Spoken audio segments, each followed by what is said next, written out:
Before we begin, take a deep breath and let the modern world fade away.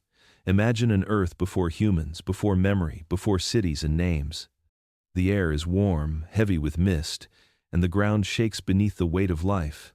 Across vast plains, herds of colossal dinosaurs move like living mountains. The skies are alive with wings that stretch wider than houses, and the oceans churn with predators larger than ships. Long before us, this was their planet, a world of giants, of thunder and hunger, of beauty carved from chaos. The bones of that age still sleep beneath our feet, whispering the story of a time when nature dreamed bigger than it ever would again. So if you're listening now, subscribe and turn on notifications, because these stories, the ones the Earth tried to bury, deserve to live once more. And tell me, where are you listening from tonight? Let's see how far the memory of the giants still reaches as we return to the world before humanity. 200 million years ago, the Earth was a place of chaos and creation. The air shimmered with heat, thick with the scent of sulfur and rain. Volcanoes painted the sky with smoke, and lightning split the horizon where continents still clung together in a single massive land called Pangaea. Rivers boiled through valleys of ferns and cycads, and the night carried no sound but the hiss of steam and the slow groan of a planet remaking itself. Life, against all odds, was thriving.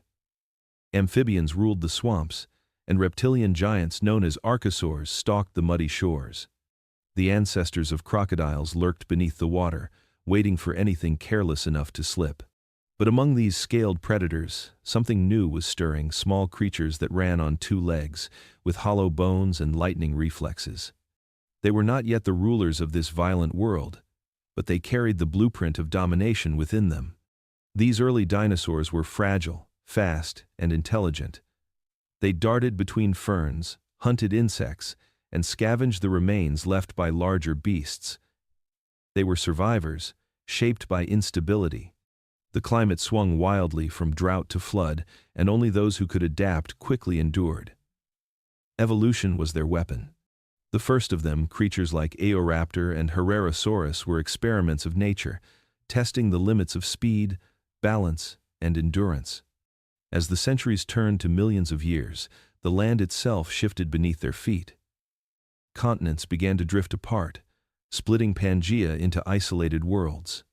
Each region became a laboratory of evolution, and the small, fast creatures began to grow.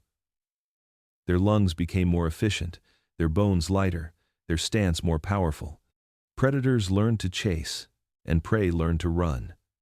Nature was building an arms race, and the dinosaurs were its chosen champions. The skies above teemed with insects the size of birds.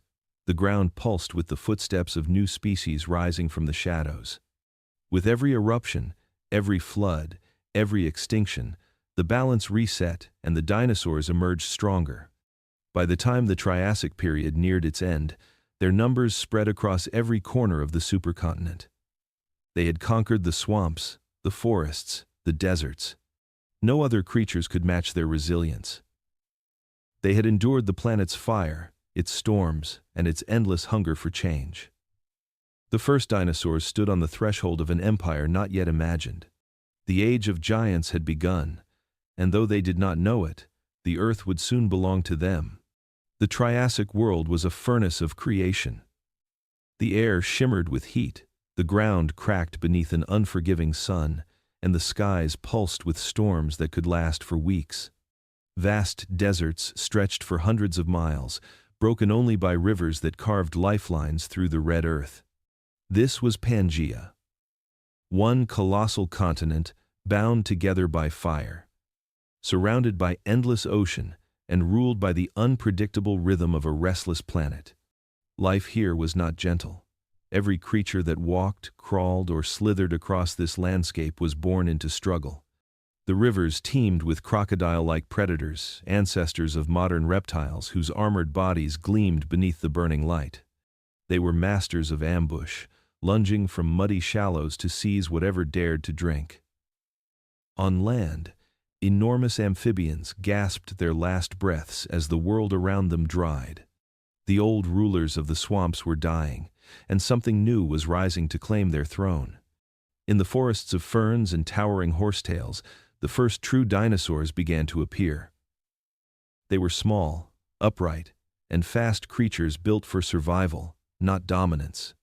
Coelophysis hunted in groups, darting through the underbrush in quick flashes of motion.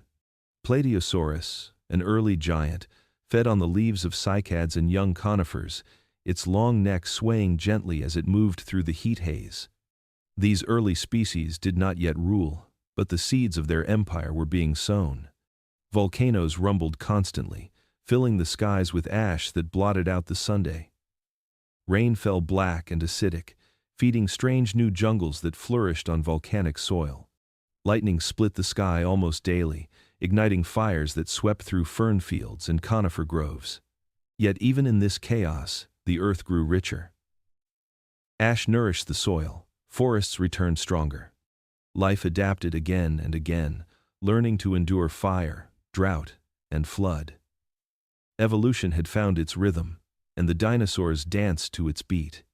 The world's heartbeat quickened. The air grew thick with carbon and heat.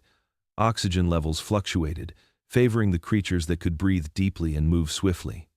Dinosaurs thrived where others faltered, their hollow bones and efficient lungs giving them an edge.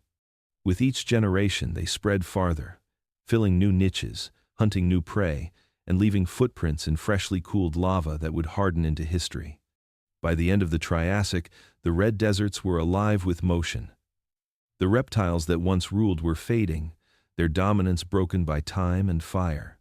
In their place, the dinosaurs stood poised on the edge of greatness. The world had tested them with heat and storm, and they had survived. Now, the earth itself seemed to bow to their persistence.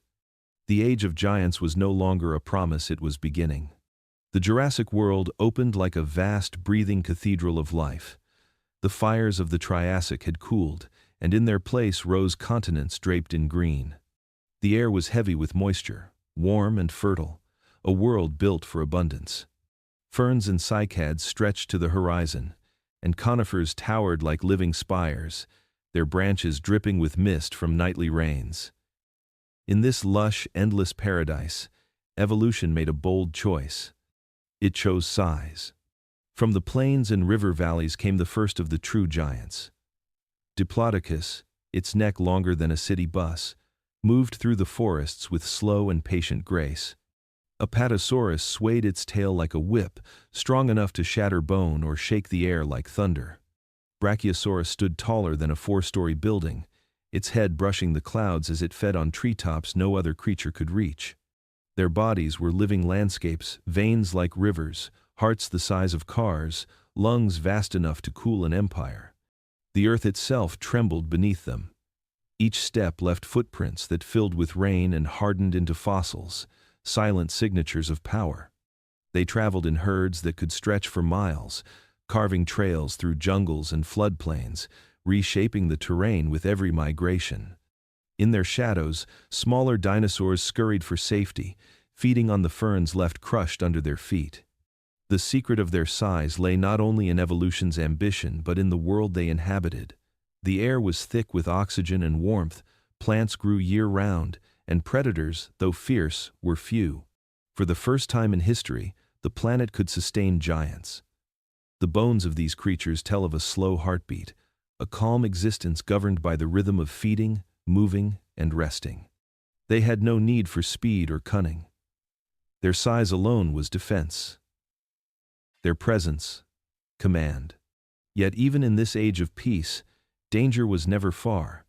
In the forests of the north, predators like Allosaurus and Ceratosaurus stalked the edges of the herds, watching for the young and the weak. Life in the Jurassic was not a gentle story, it was a balance between might and hunger, between the fragile and the immense.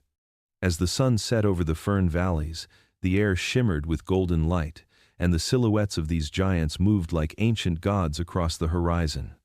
The earth had found its rhythm once more, and the age of small beginnings was over. The reign of the giants had truly begun, and the world would never be the same again. In a world ruled by giants, the law of survival demanded balance. Where herds of colossal herbivores grazed in peace, something powerful had to emerge to keep them in check. The Jurassic world, lush and teeming with life, gave rise not only to creatures of immense size but to hunters born of precision and hunger. Every giant invited a challenger, and evolution answered with teeth and instinct sharpened by time. Across the floodplains and fern forests, the air vibrated with tension. The ground trembled not only from the slow thunder of Diplodocus herds, but from the swift approach of their pursuers. Allosaurus stood as one of the great predators of its time, a master of ambush and endurance. Its skull was lined with serrated teeth curved like knives, each one built to slice through flesh and muscle. Unlike the lumbering herbivores it hunted, Allosaurus moved with deadly grace. Its eyes faced forward, granting depth and precision, a gaze evolved for tracking life in motion. Where the forests thickened and shadows gathered, Ceratosaurus lurked. It was smaller, but its jaws were longer, its teeth finer, its patience unmatched. It hunted along riverbanks, using the water's reflection to conceal its movement. Its horned snout glinted in the sun, like a weapon forged from bone. Together, these predators ruled the ecosystems that the great plant-eaters shaped, creating a cycle of pursuit and survival that defined the Mesozoic age. The plains were their hunting grounds, but so were the forests, the canyons, and the swamps. Packs of smaller hunters evolved alongside the giants, sleek, agile creatures that relied on speed rather than size. They were the first to master cooperation, learning that unity could overcome strength. The air was filled with their calls, a language of strategy and survival carried on the wind. Every kill echoed through the ecosystem. When a massive sauropod fell, its death fed hundreds of scavengers, insects, and smaller dinosaurs alike.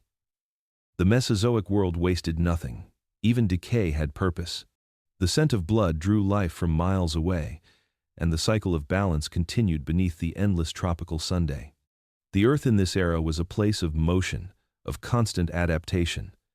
Predators evolved sharper claws, stronger legs, and keener senses with each passing generation. The world itself was their forge, shaping them into instruments of efficiency and dominance. Yet for all their ferocity, they too were bound by the same fragile thread as their prey, the will to survive. As dusk fell over the Jurassic plains, the last rays of sunlight turned the horizon gold. The silhouettes of hunters moved between the trees, their shadows long and silent. The giants had their size, but the predators had patience, speed, and hunger. The balance of life was perfect, and the world of the dinosaurs pulsed with the rhythm of pursuit and power. While the land thundered beneath the weight of giants, the oceans hid rulers of their own. Beneath waves of turquoise and shadow, the seas of the Jurassic were alive with creatures of unimaginable form and grace. Here, in the silence of the deep, power did not roar, it glided. The rhythm of life below the surface was written not in footsteps but in motion and blood. The oceans of this era were warm, vast, and teeming with life. Coral reefs flourished like underwater cities, home to fish that shimmered like living jewels. But in the open waters, beauty gave way to terror. The apex predators of the sea were not sluggish brutes but sleek, intelligent hunters built for speed. The ichthyosaurs ruled the mid-depths, their bodies shaped like torpedoes, their eyes as wide as dinner plates. They were masters of precision, darting through schools of prey with bursts of power that left nothing but drifting scales in their wake. Some species grew over 50 feet long, their young born alive in the safety of the water. Evolution had made them swift and relentless, a perfect harmony of muscle and instinct. Gliding above them in eerie silence were the plesiosaurs, their long necks moving like serpents through the blue. They rose gracefully toward the surface, catching rays of sunlight before plunging back into darkness. With flippers that sliced through the water like wings, they were both elegant and deadly. The shorter-necked pliosaurs, cousins to these giants, brought a different kind of horror. Their jaws could crush bone with ease, their skulls spanning twice the length of a grown man. To cross their hunting grounds was to vanish from the fossil record entirely. Beneath them, the deeper trenches of the ocean hid creatures that light had never touched. There, primitive sharks and coiled ammonites drifted like ghosts. The pressure was immense, the cold eternal, But even here, life found a way to endure. Every layer of the sea pulsed with motion, every current carried the whispers of survival. The surface world may have belonged to the dinosaurs, but the oceans were a separate empire, one just as ancient and merciless. In this liquid kingdom, speed was life, and hesitation was death. The ichthyosaurs chased, the plesiosaurs struck, and the pliosaurs ruled. Every hunt ended in silence, every victory in stillness. As the sun sank beyond the horizon, the last light filtered through the waves, illuminating a scene of movement and shadow. The ocean glimmered with life, both beautiful and brutal. The giants of the deep continued their eternal dance, locked in the same unending rhythm that had guided the planet since time began. In these dark waters, the heart of the Mesozoic still beat strong. Above the forests where giants fed and predators hunted, another world was unfolding. It was a realm of wind and light, of endless horizons where the rules of the earth no longer applied. The skies of the Jurassic were not empty. They were alive with wings. Long before birds took to the air, before feathers painted the heavens, creatures of bone and membrane conquered the clouds. These were the pterosaurs, the first true masters of flight, and the architects of the sky.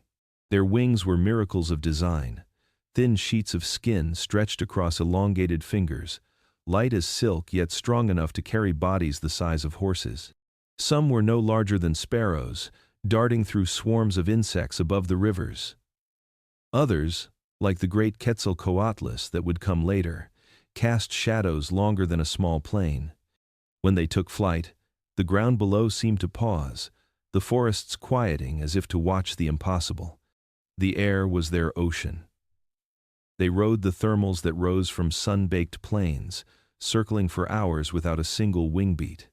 They hunted from above, folding their limbs and diving like spears into the surf to snatch fish shimmering beneath the surface. Along the cliffs, their colonies stretched for miles, nests built from sticks and clay, eggs protected by the wind itself. Their bones, hollow and delicate, spoke of evolution's boldest experiment, to trade armor and wait for freedom. Their eyes were vast and sharp, able to see detail from heights that would make other creatures dizzy. They glided through storm fronts, catching lightning's reflection on their wings. Some had crests shaped like sails, bright with color and purpose, perhaps for balance, perhaps for display. The sunlight turned them into living kites, gliding over a green planet that seemed endless from above. In this aerial kingdom, flight was both power and peril. A single tear in the membrane could mean death, and storms could sweep them from the sky. Yet they mastered the elements, using wind as an ally, rain as rhythm, and sunlight as compass. Each motion was graceful, each landing deliberate, as if they had learned to speak the language of air itself. As evening fell, the horizon burned gold. The silhouettes of these flying reptiles drifted like ancient spirits across the clouds, tracing patterns that no human eyes would see for another 100 million years. Beneath them, dinosaurs roamed and oceans roared, unaware that above their heads another empire had already begun to rise. The world no longer belonged to the ground alone. The age of flight had arrived, and for a time, the sky itself belonged to wings of bone and light. The Jurassic world had reached its peak, a time when the earth itself seemed alive with motion and sound. The air was heavy and warm, thick with the scent of resin and damp soil. Golden light filtered through towering conifers, spilling across fern fields that swayed gently in the heat. It was a living cathedral, vast and endless, where every breath carried the hum of growth and the whisper of wings. The forests were not quiet, they roared. Across these ancient landscapes, life had become colossal. Trees climbed hundreds of feet into the air, their roots twisting through volcanic soil that still remembered fire. Every branch was a city of insects, every trunk a highway for lizards, amphibians, and creatures that blurred the line between reptile and bird. Cicadas sang with the intensity of engines, their calls echoing across valleys where herds of giants fed. The rhythm of the forest was a steady pulse, a thunder that never ceased. Beneath the canopy, the ground shook with life. Herds of Stegosaurus grazed through the underbrush, their plates catching the sunlight like sails. Brachiosaurus lifted its head through the pines, its neck swaying like a living tower. The world was built on movement, on the constant exchange of breath and energy. From the smallest beetle to the largest sauropod, every creature played a part in the balance of this green empire. The air itself seemed thicker, rich with oxygen and warmth, allowing life to grow beyond limits. Dragonflies, the size of hawks, glided over shallow lakes where frogs croaked like drums. Mammal-like reptiles scurried through roots, quick and cautious beneath the feet of titans. Even the wind carried sound, a low, rolling murmur that came from the shifting of massive bodies and the endless chewing of leaves. Predators prowled at the forest's edge, their eyes glinting through the haze. The great Allosaurus stalked these plains, testing the air for the scent of blood. Each hunt sent echoes through the jungle, a reminder that even in abundance, danger was never far. Yet for every strike of violence, life responded with resilience. The forests grew back, thicker and greener than before. As dusk settled over the plains, the golden light softened into red. The horizon shimmered, and the air cooled just enough for mist to rise from the ground. From a distance, the forest looked like a sea of breathing shadows. Each tree, each creature, part of a single living system. This was the world at its most alive, a planet in perfect motion, where the Earth's heart beat loud enough to be felt beneath the skin. The age of dinosaurs had found its full voice, and its song was thunder. A quiet transformation began to unfold across the ancient Earth, one so subtle that even the giants did not notice it at first. For millions of years, the landscape had been painted in endless shades of green and brown, the air thick with the earthy scent of ferns and pine resin. But now, something new was stirring in the soil, something that would forever change the rhythm of life. The age of flowers had begun. It started as a whisper beneath the canopy. Tiny buds opened on newly evolved plants, their colors faint but deliberate yellows, reds, purples like sparks in the vast sea of green. Petals unfurled toward the light, and for the first time in history, the world bloomed. With each blossom came a new fragrance carried on the wind, a sweet signal that called to insects and small creatures unlike any before. The air filled with scent and pollen, an invisible orchestra of attraction and exchange. This was not merely decoration, it was strategy. Flowers were a revolution in disguise, an alliance between plant and animal that rewrote the rules of survival. Insects, once wanderers, began to follow the trails of color and scent, feeding on nectar while unknowingly carrying pollen from one bloom to another. In this quiet partnership, life learned to collaborate. It was evolution at its most elegant, a trade between beauty and endurance. The dinosaurs moved through this changing world, unaware of its deeper significance. Herds of long-necked giants grazed on conifers, crushing ancient ferns beneath their feet, while above them, bees and beetles danced between blossoms. Birds, newly descended from feathered dinosaurs, began to take interest in these bright shapes, sipping nectar and spreading seeds across the land. The cycle of life was becoming more complex, more interconnected.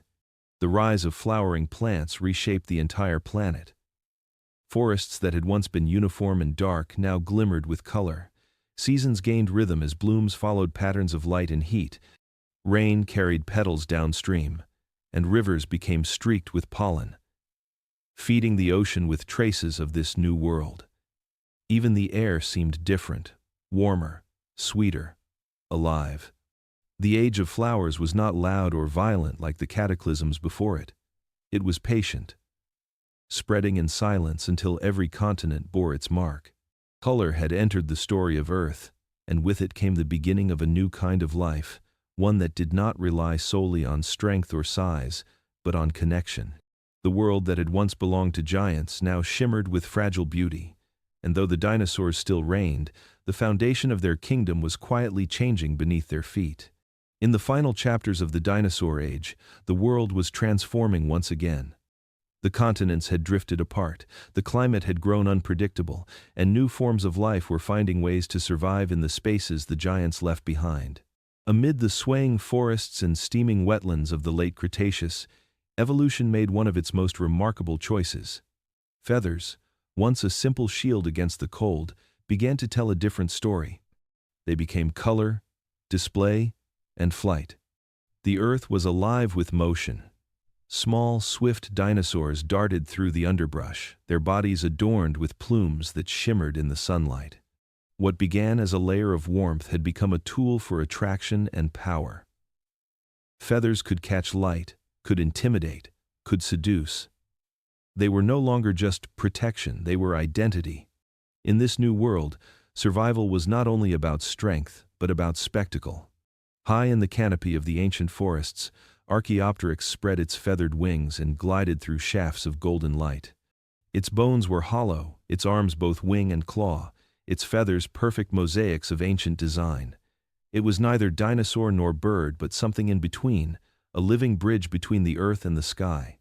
Each glide marked the beginning of a new chapter in evolution's grand experiment.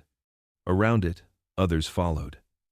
Small raptors with plumage as bright as fire tested the air with beating wings, using feathers not only to warm their bodies but to balance, to maneuver, to rise.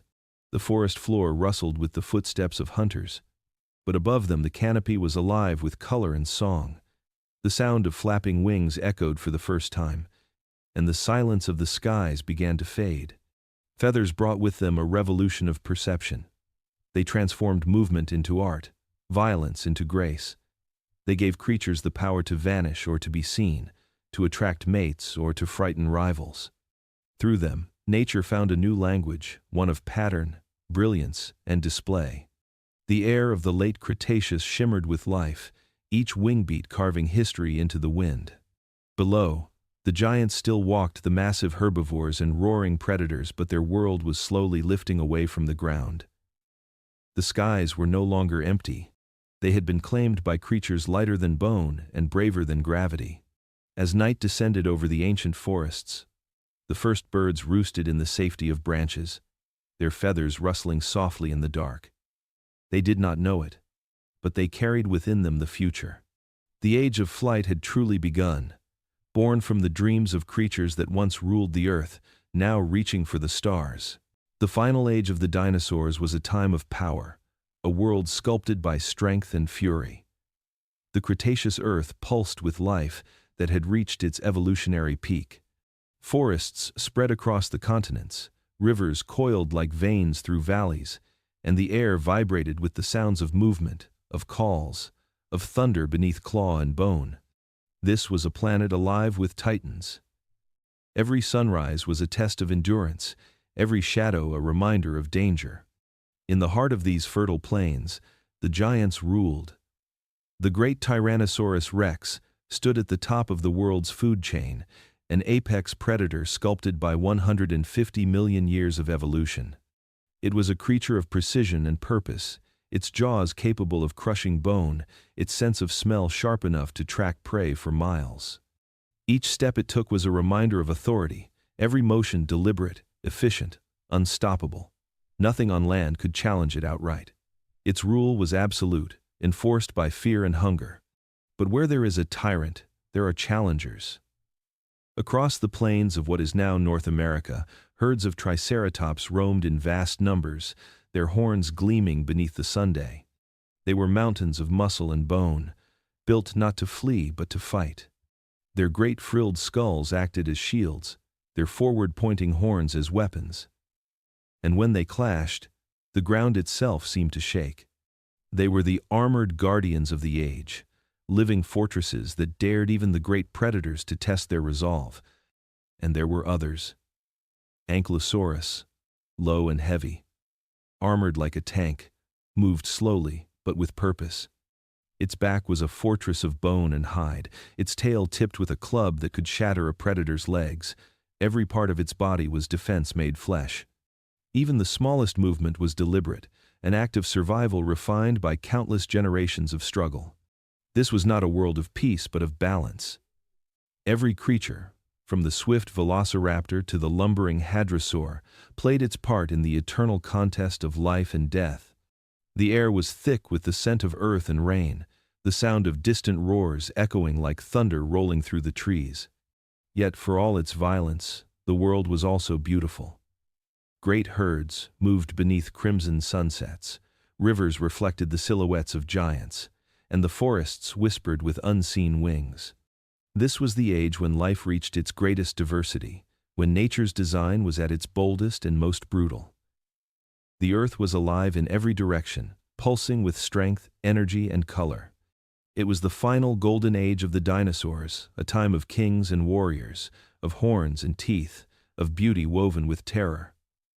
The planet had never been so full of life, and it would never be the same again. Far to the south, in a land of heat and thunder, the earth once belonged to giants beyond imagination. South America, during the late Cretaceous, was a continent of extremes: humid forests, endless floodplains, and skies heavy with storms. Here, the law of existence was written in size. Every creature that walked the land or swam its rivers was vast, and only the enormous survived. Among them rose one of the largest animals ever to walk the planet, Argentinosaurus, a creature so massive that its very presence reshaped the land around it. Stretching more than 100 feet from head to tail, Argentinosaurus was a moving mountain of flesh and bone. Its neck alone was longer than a city bus, its tail a living whip that could sweep aside predators with the force of a collapsing tree. Each footstep left craters in the soft soil, footprints that would harden into fossils large enough for a human to lie inside. To see such a creature in motion would have been to witness the earth itself alive, a rhythm of breath and thunder beneath the canopy of an ancient world. These giants lived slow lives, feeding endlessly on forests of cycads and conifers, stripping entire groves before moving on. The planet sustained them because it was still rich beyond comprehension, green from horizon to horizon, fertile and warm. But not all power came from the ground. In Africa, where vast river deltas cut through swamps and mangroves, another kind of ruler emerged. Spinosaurus was the terror of the waterways, a hunter unlike any other dinosaur. It was longer than Tyrannosaurus rex, its back crowned with a towering sail of bone and skin that caught the sunlight like a crimson flag. It hunted fish the size of cars, diving into rivers with jaws lined by dagger teeth, perfectly adapted for gripping slippery prey. Its body was built for both land and water, an amphibious predator that moved through its domain like a crocodile given the mind of a strategist. From the deserts of Argentina to the deltas of North Africa, evolution had taken different paths, but the outcome was always the same. Size meant safety, strength meant survival. On isolated continents, dinosaurs pushed the limits of biology, growing ever larger, ever stronger, as if the earth itself demanded grandeur. The air of this age carried the scent of rain and decay, the sound of insects droning in the heat, the distant calls of creatures no smaller than houses. Predators evolved to match the scale of their prey, teeth growing longer, legs more powerful, lungs built to chase the impossible. The world had entered its final crescendo before silence.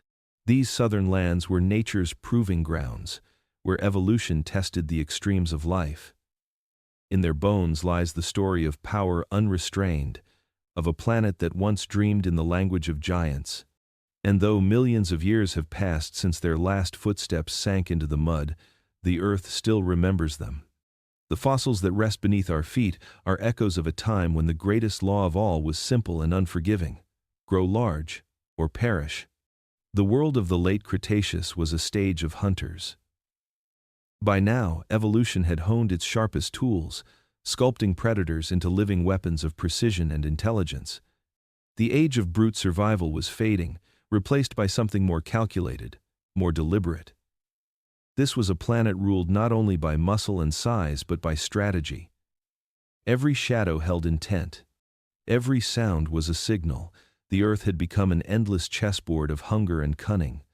Across the continents, predators adapted to every terrain. In the open plains of North America, Tyrannosaurus rex reigned supreme. Its jaws could crush through bone, its vision was tuned to movement, and its brain, though small, was focused entirely on calculation and timing. It did not chase blindly. It waited, watched, and struck with the precision of a master tactician. Its prey were immense, but Tyrannosaurus was patient. It hunted with the confidence of one who knew that fear alone was a weapon. When it moved, The world seemed to brace itself. Further east, smaller but more agile hunters carved out their own kingdoms. The dromaeosaurs, distant cousins of birds, learned to move as one. They hunted in coordinated packs, communicating through movement and sound. Their claws were sickles of death, designed to slash and grip, their feathers a blend of warmth and stealth. Intelligence had become their strength. Together, they brought down creatures far larger than themselves, proving that unity could rival brute force. In the dense forests of Asia, another predator refined the art of ambush. Tarbosaurus, leaner and swifter than its North American relative, used the trees for cover, striking from shadows where the air was thick with heat and humidity. The forests echoed not with roaring but with silence before the kill, followed by the brief chaos of a world built on tension. Even the rivers and lakes were not safe. Massive crocodilians and serpentine mosasaurs ruled the waterways, ambushing anything that broke the surface. There was no refuge, no place untouched by hunger. But evolution did not favor only those who killed. The hunted learned as well. Herds began to form tighter groups, relying on numbers and alertness. The smallest creatures evolved sharper senses, keener hearing, and better memory. The dance between predator and prey became more intricate, each generation adapting to outthink the other. It was nature's oldest game, refined to perfection. Every corner of the Cretaceous Earth was alive with tension. The nights carried the distant sounds of pursuit. The days were heavy with the scent of heat and dust, where footprints marked the eternal chase. Life itself had become a strategy, and failure meant disappearance from the fossil record forever. Yet, in this violence, there was beauty. The world thrived on balance. The predators kept the herds strong, removing the weak, forcing adaptation and resilience. Each kill ensured the survival of 1,000 others. The system was brutal but efficient, an ecosystem built on the elegance of necessity. As the sun set over the vast plains and forests, the silhouettes of hunters stretched across the red horizon. Some moved in silence, others in coordinated rhythm. They were creatures of purpose, of instinct, sharpened into genius. The age of the dinosaurs was nearing its twilight, but before the final darkness, evolution gave its finest performance. The apex hunters had perfected the art of survival, and for a brief, magnificent moment, the earth itself seemed to hold its breath in awe of them. The world had reached a rare moment of balance. After millions of years of chaos, eruption, and extinction, the planet finally found its rhythm. The continents were alive with movement and sound, every forest, desert, and ocean pulsing with life. It was the height of the Cretaceous, the golden age of dinosaurs, a time when Earth itself seemed content to breathe, to grow, to exist in harmony. The land was divided into realms of green and gold. Jungles stretched endlessly, filled with the calls of creatures both great and small.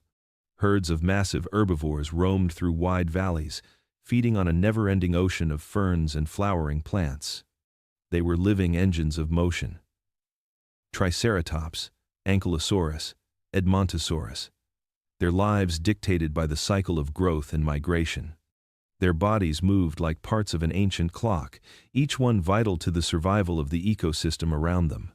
When they grazed, they shaped the land. When they fell, they fed it. Predators moved among them like shadows. Tyrannosaurus rex, the undisputed king of the northern plains, hunted with intelligence and restraint. It did not need to kill every day. The world offered enough. Smaller predators scavenged its leftovers, ensuring that nothing went to waste. This was not a world of endless war, but of equilibrium. A system so delicately tuned that even the smallest insect had a place within it.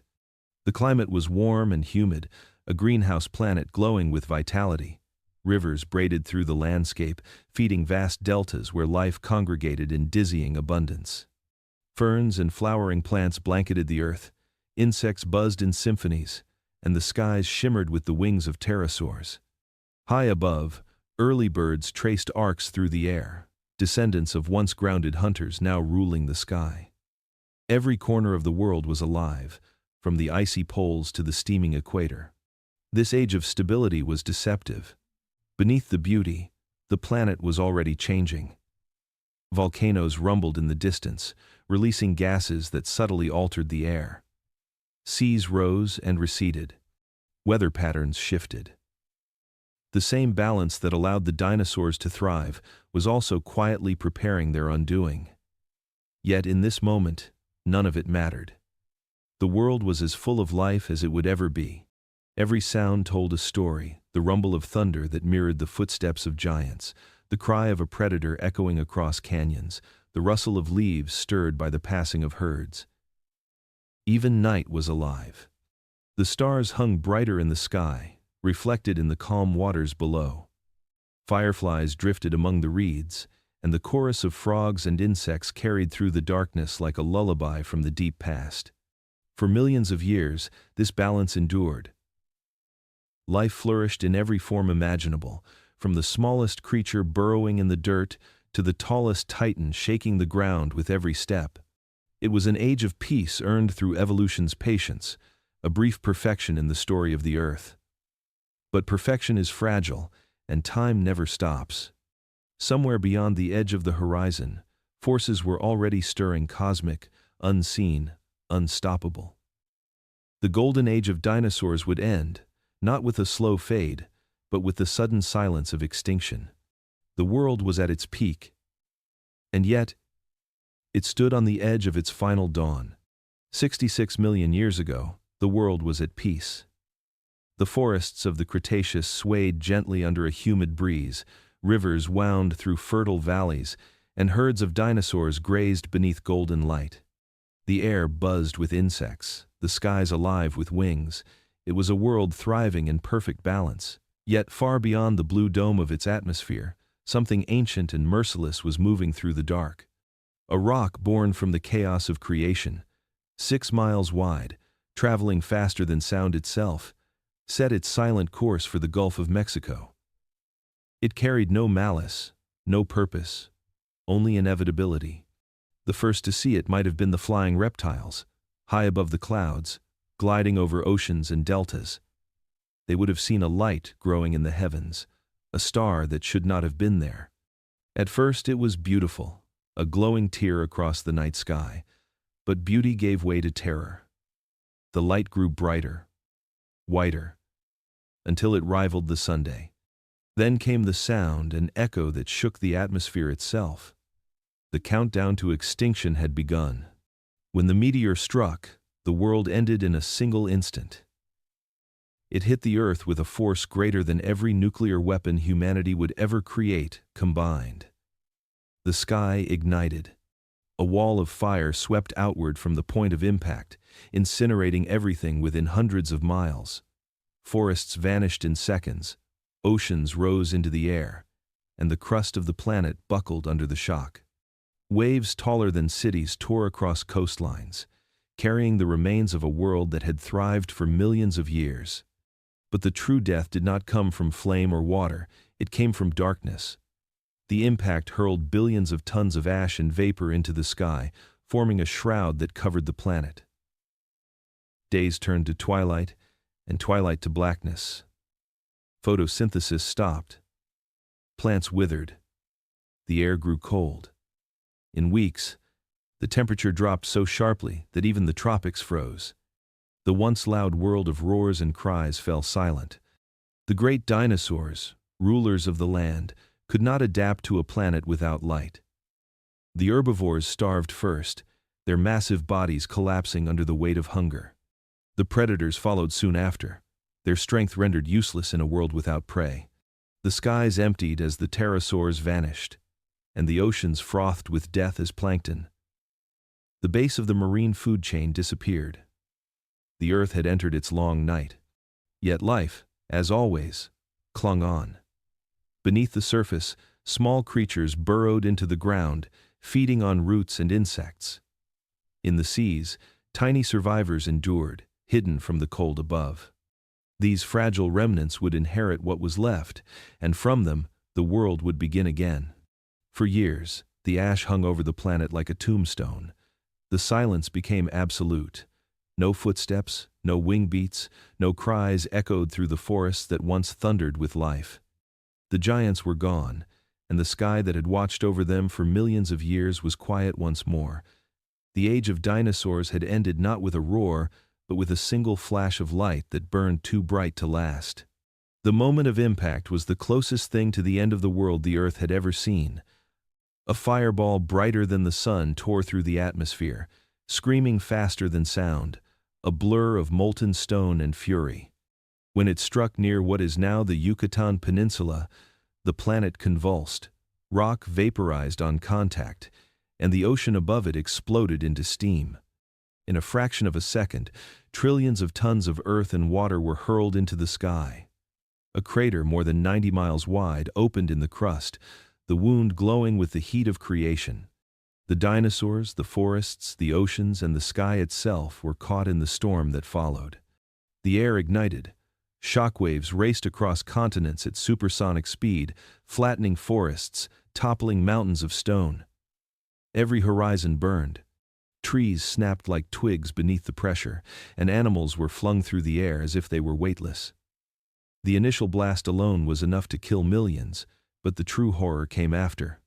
Within minutes, molten rock and debris began to fall back to Earth, re-entering the atmosphere at blazing speed. The friction turned the sky into a furnace. Day turned to fire. From one end of the globe to the other, the heavens glowed red, and the air grew hotter than any summer that had ever existed. Firestorms spread across entire continents. Even the great rivers and lakes boiled at their edges. The forests that had sheltered the dinosaurs for millions of years were reduced to ash. Smoke and soot filled the atmosphere, blocking the sun's light, and rain began to fall black with carbon and acid. Life had entered its longest and darkest night. The oceans fared no better. The impact had sent tsunamis racing across the planet, waves hundreds of feet tall striking coastlines and sweeping everything into oblivion. Coral reefs shattered, and entire marine ecosystems collapsed in hours. The very water boiled near the impact zone, turning once living seas into cauldrons of steam and death. Even far from the crater, the world's chemistry changed. The oceans turned acidic as carbon dioxide and sulfur mixed into the waves, erasing delicate life that had thrived for eons. The temperature began to plummet as sunlight disappeared behind the smoke.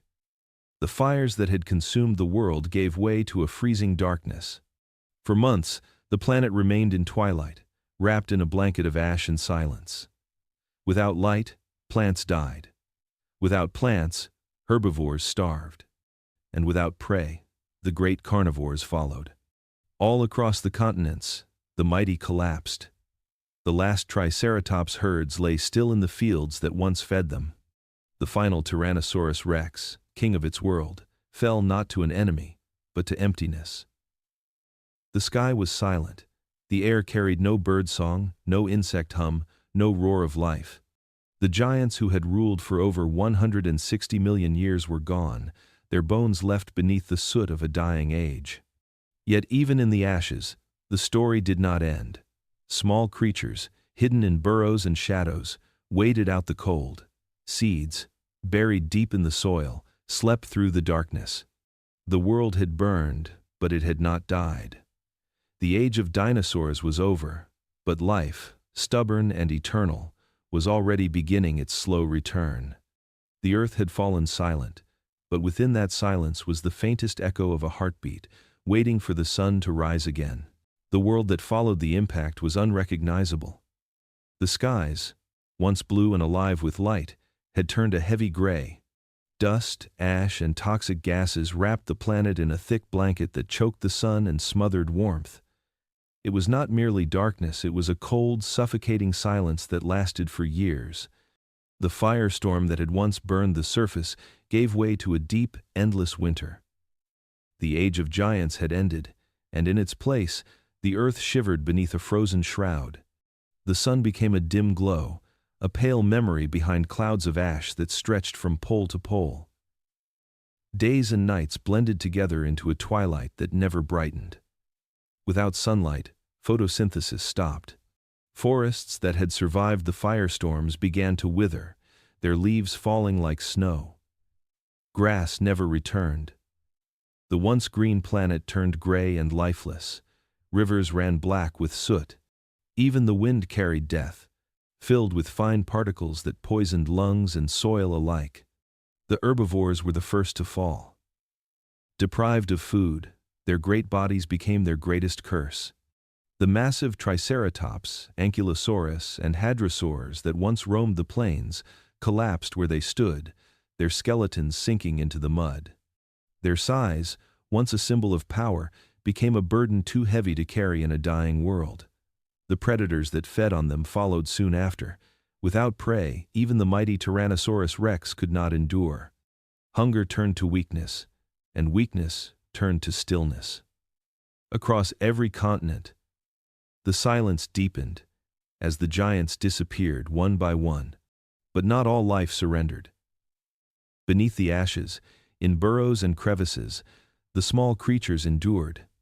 Mammals, no larger than a rat, survived by eating seeds, roots, and the remains of the fallen. Their warm blood gave them an advantage in the cold. They lived in the margins, unseen, unnoticed, but alive. Birds too endured, descendants of the smaller feathered dinosaurs. Their ability to fly and adapt allowed them to find what little food remained.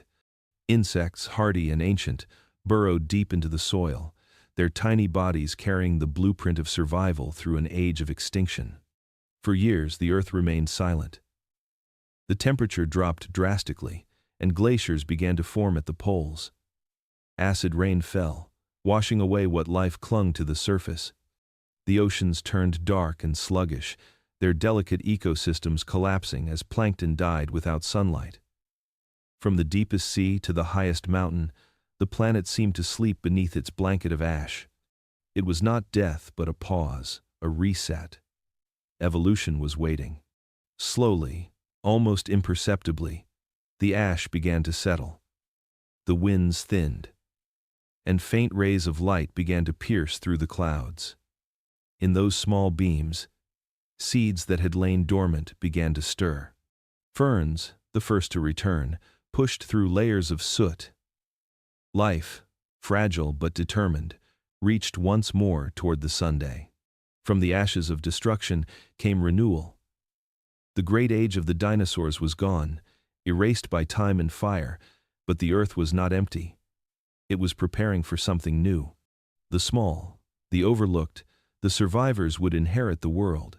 Evolution had reset the board, and a new age, quiet, patient, and full of possibility, had begun. The Earth lay quiet after the inferno. The skies, once blackened with ash, began to thin, allowing faint light to pierce through. What was left of the world was scarred and broken, but not lifeless. Among the ruins of forests and the silence of plains, something ancient stirred. From the edges of rivers and the depths of swamps, the survivors emerged small, patient, and enduring.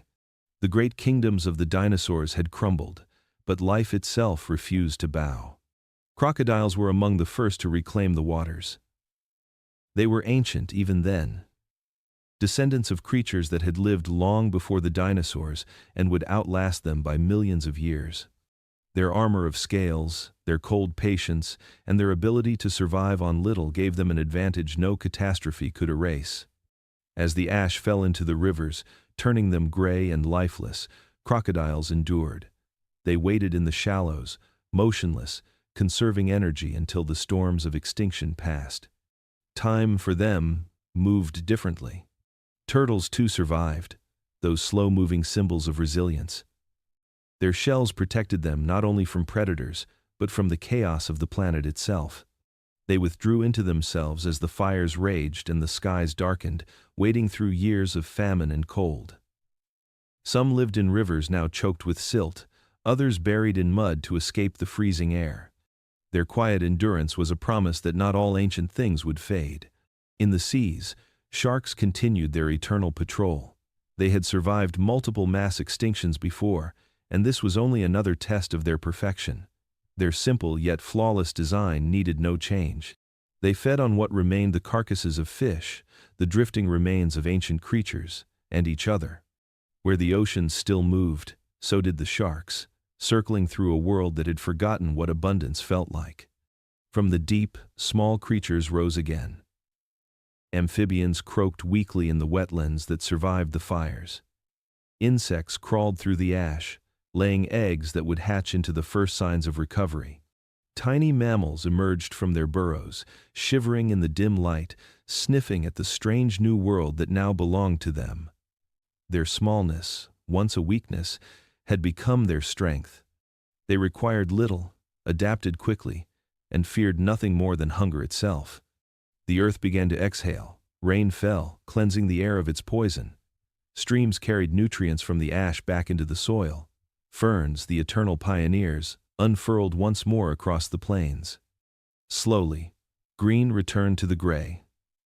It would take centuries before forests rose again, and millennia before new giants would walk the earth, but the cycle had begun. Extinction had swept away the mighty, but the humble had inherited the world.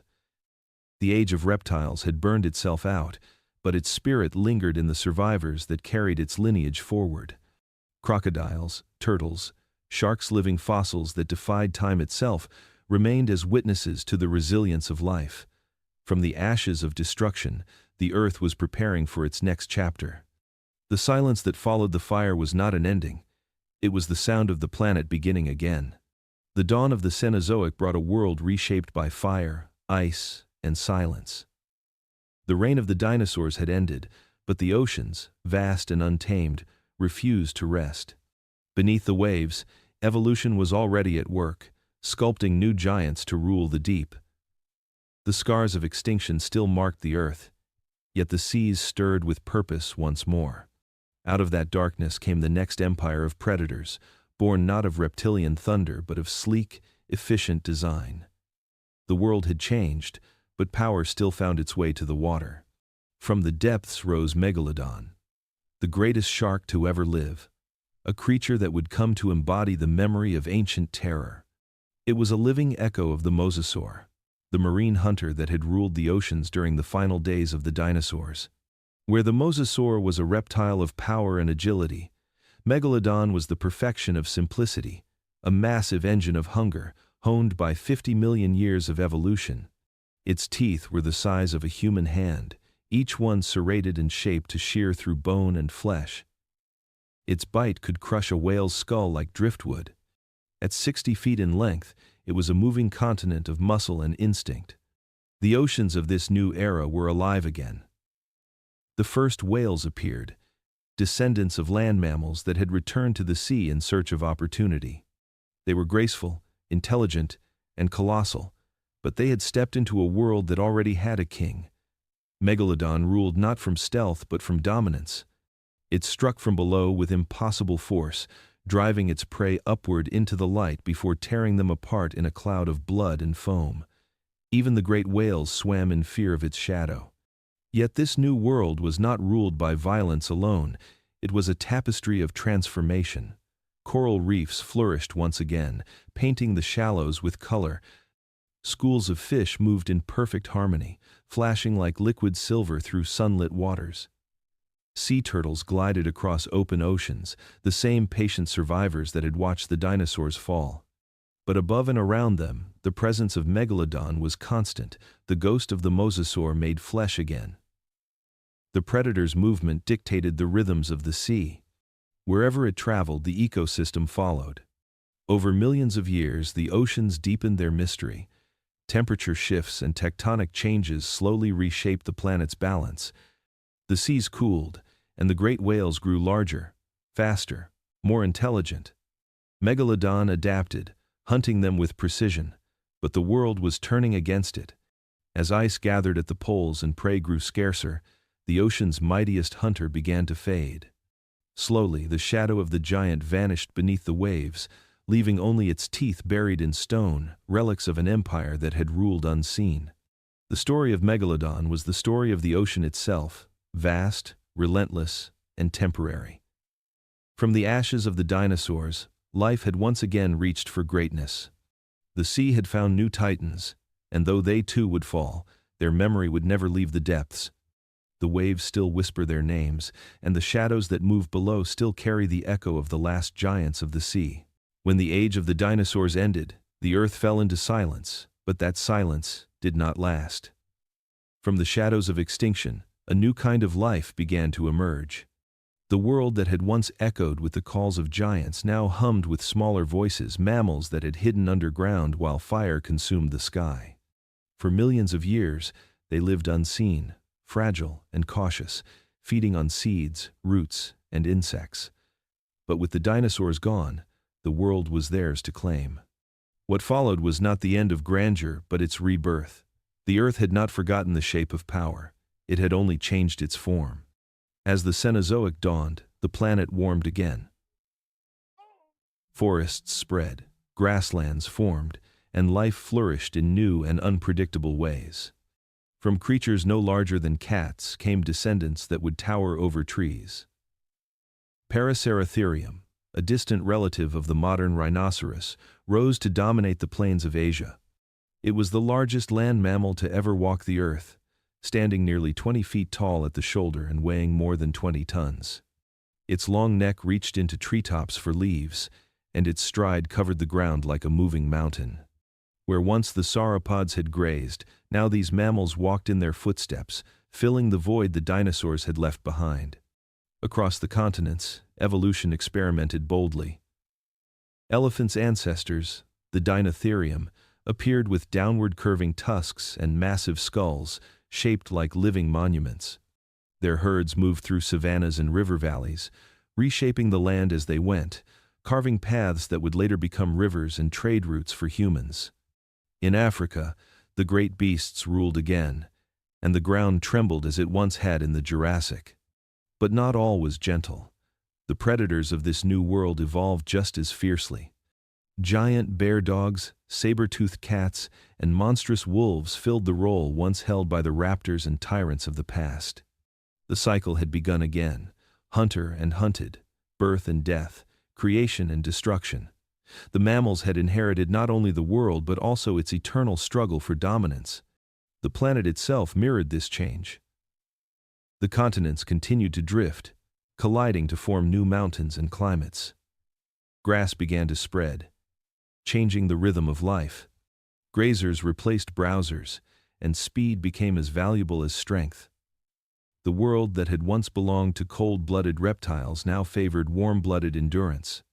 Mammals thrived because they could adapt, endure, and think. Intelligence had become the new weapon of evolution.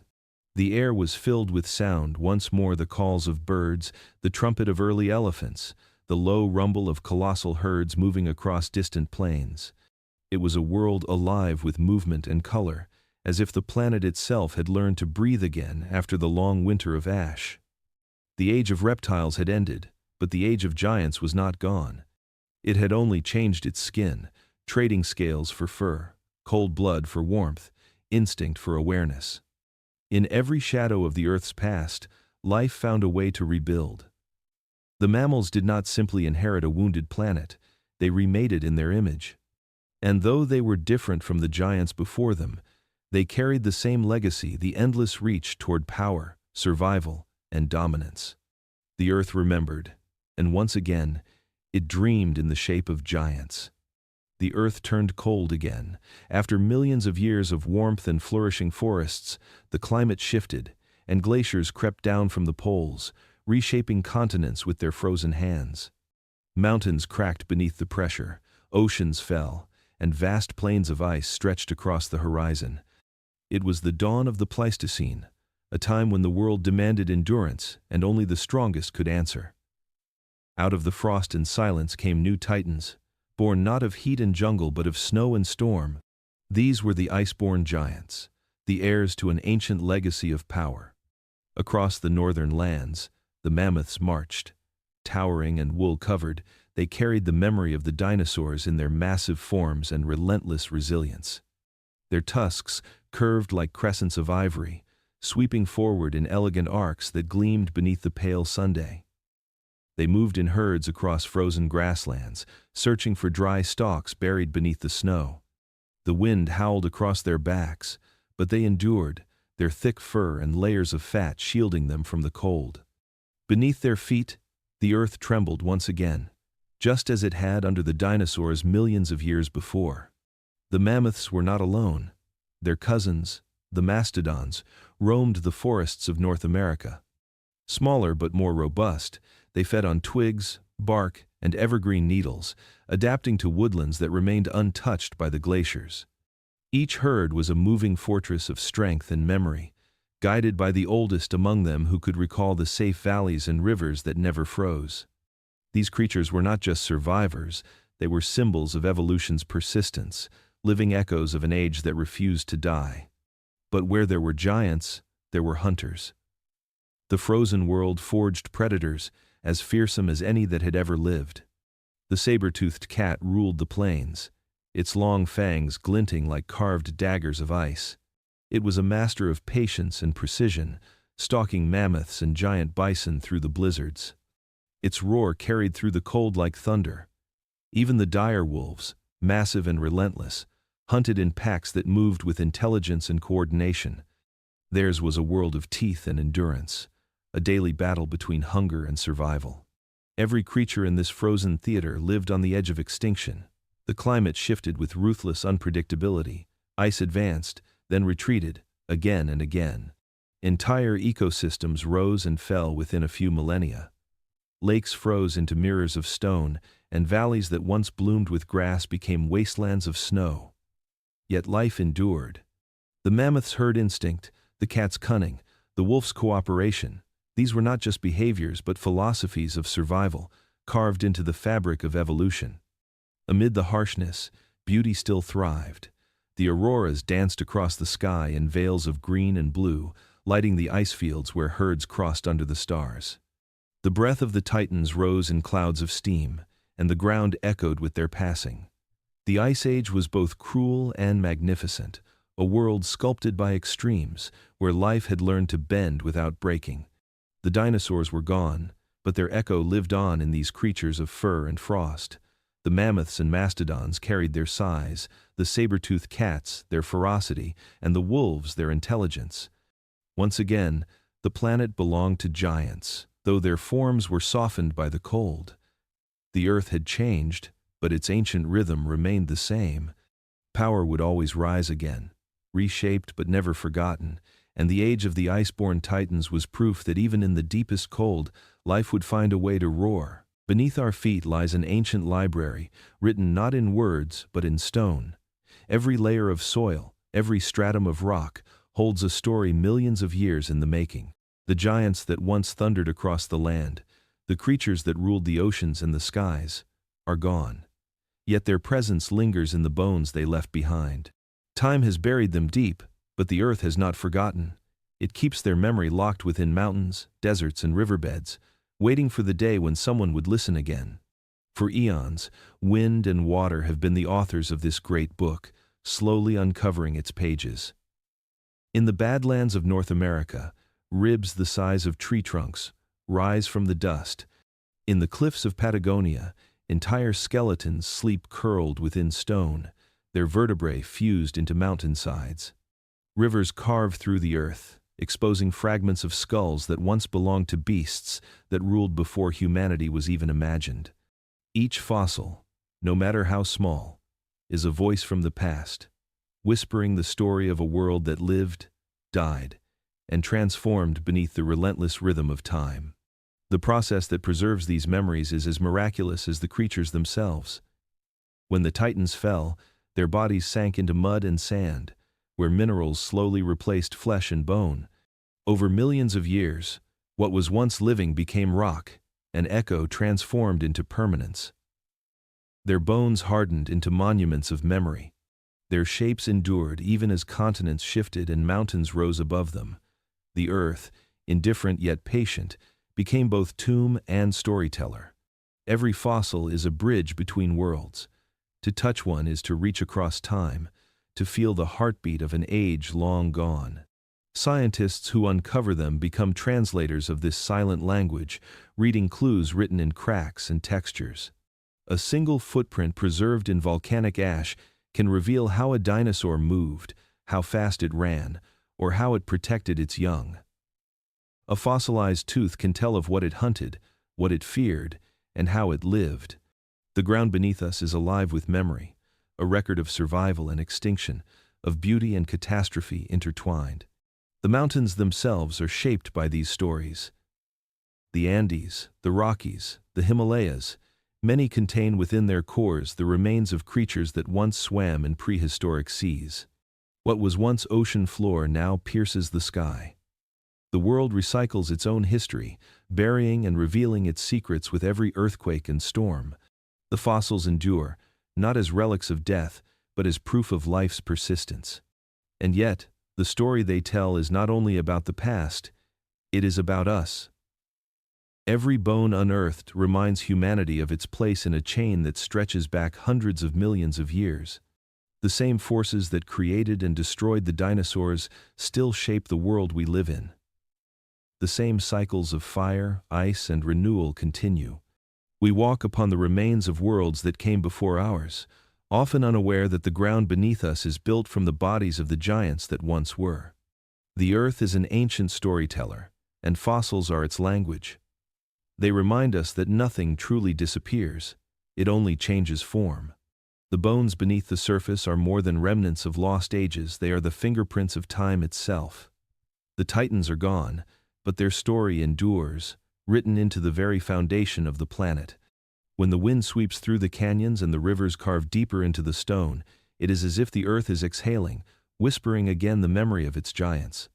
When humanity first began to wander across the ancient plains, the world beneath their feet was already heavy with memory. The bones of forgotten titans lay hidden in the rock and dust, silent witnesses to ages that no living creature could remember. Mountains held the ribs of creatures taller than trees, and valleys revealed skulls with teeth like daggers. To the first humans who found them, these remains were not remnants of animals but proof of something divine, terrifying, or eternal. The age of myth was awakening from the bones of the earth. Before science could speak, imagination did. A shepherd might stumble upon the curved tusk of a mammoth and see in it the horn of a god. A hunter might uncover a giant femur and believe it belonged to a race of fallen beings. Across continents, stories began to form, shaped by awe and fear. In the deserts of Asia, weathered dinosaur skulls gave birth to tales of dragons, beasts of fire and flight whose bones, it was said, carried power. In Greece, the fossilized remains of ancient mastodons inspired legends of one-eyed giants, the Cyclopes. In China, bones unearthed by farmers were ground into powders and used as medicine, believed to be the remains of celestial serpents. Humanity, standing at the edge of mystery, filled the silence of the fossils with the music of imagination. The earth's bones became scripture. In the mountains, tribes told of gods who turned to stone after great battles. In river valleys, stories spoke of monstrous beasts buried by floods sent from the heavens. When storms unearthed fossils, they were seen as omens, signs that the old powers still watched from beneath the soil. Every continent bore its myths. But they all shared one truth. Humanity sensed that something vast had come before them. These stories were not mistakes of ignorance. They were attempts to understand a planet that had lived and died long before mankind arrived. The bones were too large, too perfect, too ancient to belong to anything familiar, so people reached for meaning, for a language that could explain what they could not measure. In those early myths lived the echoes of the dinosaurs, the mammoths, and all the giants that had shaped the earth. Myth became memory disguised as legend. Even as civilizations rose and science took hold, the enchantment did not fade. When scholars in ancient Alexandria unearthed enormous bones near the Nile, they recorded them as evidence of a primeval race of men. When medieval knights discovered fossils in the cliffs of Europe, they were sure they had found the remains of dragons slain by saints. Every discovery was filtered through the lens of belief, each culture adding its own verse to the story written in stone. It was only when human curiosity deepened into observation that the truth began to surface. The myths had not lied, they had remembered. The bones that once belonged to monsters and gods were, in fact, the remains of real creatures, lost to time but immortalized in stone. The imagination of early humanity had preserved their essence long before science could name them. Even today, when fossils are carefully studied, cleaned, and catalogued, they still carry that same spark of wonder. The child who stares at the towering skeleton of a dinosaur feels the same awe as the first person who mistook its bones for the body of a dragon. The boundary between myth and memory remains thin. The giants may have vanished, but through stories and stone, they continue to live. The myths born from their bones are humanity's way of remembering that we were not the first to walk this world, and that before we dreamed of gods and monsters, the earth had already known them. The earth is quiet again. The roar of the ancient world has faded, and the great symphony of the dinosaurs has fallen into memory. Where once the ground shook beneath the weight of giants, only the wind moves now, whispering through trees that root themselves in the same soil where titans once walked. The stars shine upon an unfamiliar planet, but their light is the same that watched over the first creatures to rise from the sea, the first reptiles to stretch their necks toward the sun, and the last dinosaurs to gaze at the sky they would never see again. Time has carried their story far beyond the age of bone and scale. The continents that once formed their hunting grounds have drifted apart, reshaped by the slow breathing of the planet. Mountains now stand where oceans once roared, and deserts lie where forests once sang with life. Yet beneath those sands and stones, their presence lingers. Every fossil is a heartbeat turned to stone, a fragment of an age that still lives in the rhythm of the earth itself. The dinosaurs are gone, but extinction is not silence. They live on in the patterns of evolution, in the lineages that survived the fire. Each bird that takes flight carries their legacy in its hollow bones and curved talons. Every beat of wings above us is a whisper from a past too vast to comprehend. The song of a robin in the morning, the glide of an eagle across the horizon. These are not echoes of loss but proof that the world remembers. Life did not end with them. It adapted, it transformed, it endured. In the quiet of the present, it is easy to forget how fragile existence is. The earth has endured 5 mass extinctions, each one reshaping the meaning of life itself. The dinosaurs were not the first to rise, and they were not the last to fall. They are part of a greater story, a story of persistence written in fire and ash, in bone and dust, in the eternal dialogue between destruction and rebirth. The same cycles that erased them once allowed their ancestors to thrive, and one day, they will test us as well. When we look at their fossils, we are not only peering into the past, but also into the mirror of our own future. The dinosaurs remind us that dominance is temporary, that even the mightiest can vanish, and that nature is both creator and destroyer. Yet their story is also one of resilience. They ruled for over 160 million years, surviving climate shifts, volcanic winters, and endless change. They were not failures of evolution, but its masterpiece, a testament to life's boundless capacity to adapt and to awe. Now, as the stars cast their cold light upon the sleeping earth, the silence feels sacred. The heartbeat of the ancient world has slowed, but it has not stopped. It continues in the flutter of wings, in the pulse of every living thing, in the quiet persistence of the planet itself. The dinosaurs may be gone, but their spirit remains woven into the air, the earth, and the blood of all that came after. Before we sleep, we remember them. We remember the giants that thundered across primeval plains, the predators that ruled the shadows, the creatures that once filled the oceans and the skies. Their time has passed, yet their echo shapes our every breath. For as long as life endures, the story of the dinosaurs endures with it. The earth still carries their memory, and in that memory, they are immortal.